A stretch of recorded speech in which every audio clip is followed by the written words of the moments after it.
আমাদের মুসলিম উম্মাহ একটা দুঃখী উম্মাহ, নেতৃত্বহীন উম্মাহ। বলিষ্ঠ নেতৃত্বের অভাবে এদিক থেকে লাথি মারলে আমরা এদিকে যাই, এদিক থেকে মারলে এদিকে যাই। শুধু একটা স্ট্রং লিডারশিপের অভাব, ঠিক কিনা বলেন? এই যে আমাদের রোহিঙ্গা ভাইয়েরা 10 মিলিয়ন আসছে, ওনারা এখন 1 মিলিয়ন আসছে, 10 লাখ, এখন বোধহয় 2 মিলিয়ন প্লাস হয়ে গেছে বা 3 মিলিয়ন হয়ে গেছে। আমি গত মাসে গিয়েছিলাম রোহিঙ্গা ক্যাম্পে দেখার জন্য তাদের কি অবস্থা। এমন মানবতার জীবনযাপন তারা করতেছে। ধর্মে তারা কোন ধর্মের বলেন তো? আমাদের ভাই, আমাদের বোনেরা, তাদের কোনো সলিউশন নাই। কাশ্মীরের ভাই বোনদের কি অবস্থা দেখেন তো। আর গাজার অবস্থা নাই বা বললাম।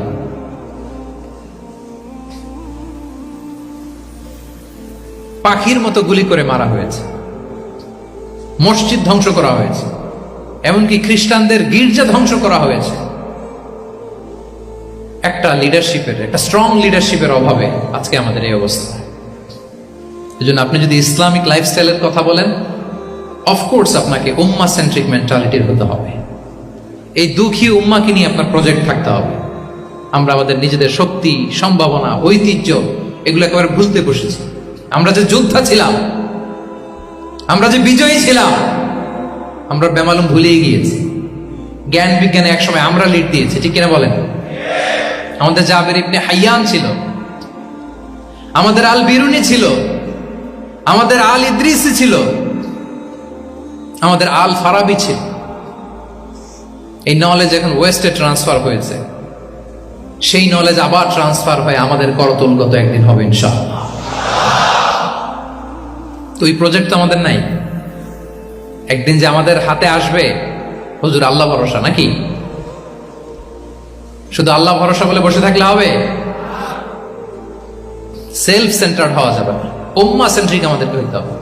উম্মার জন্য আপনার হৃদয়ে একটা দরদ থাকতে হবে। অন্যের জন্য কাজ করার একটা মেন্টালিটি আমাদের গ্রো করতে হবে। যারা অন্যের জন্য করে তারা জানে যে এটাতে কি সুখ, কি মজা। আপনি অন্যকে দান করে দেখেন, একটা সুখানুভূতি আপনার মধ্যে কাজ করবে। এবং রাসূল সাল্লাল্লাহু আলাইহি ওয়াসাল্লাম বলেন, আল্লাহু ফি আউনিল আবদি মা দামাল আবদু ফি আউনি আখিহি। আল্লাহ তাআলা ততক্ষণ পর্যন্ত বান্দার সাহায্যে থাকে, ওই বান্দার, যতক্ষণ পর্যন্ত এই বান্দা তার ভাইয়ের সাহায্যে থাকে।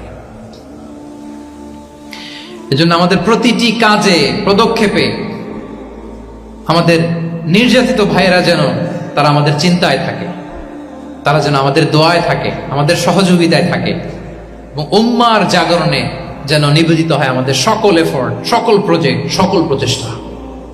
কি পারা যাবে কিনা বলেন? উম্মার জন্য এরকম স্যাক্রিফাইসিং মেন্টালিটি আমাদের থাকার দরকার আছে না নাই বলেন? তাহলে উম্মা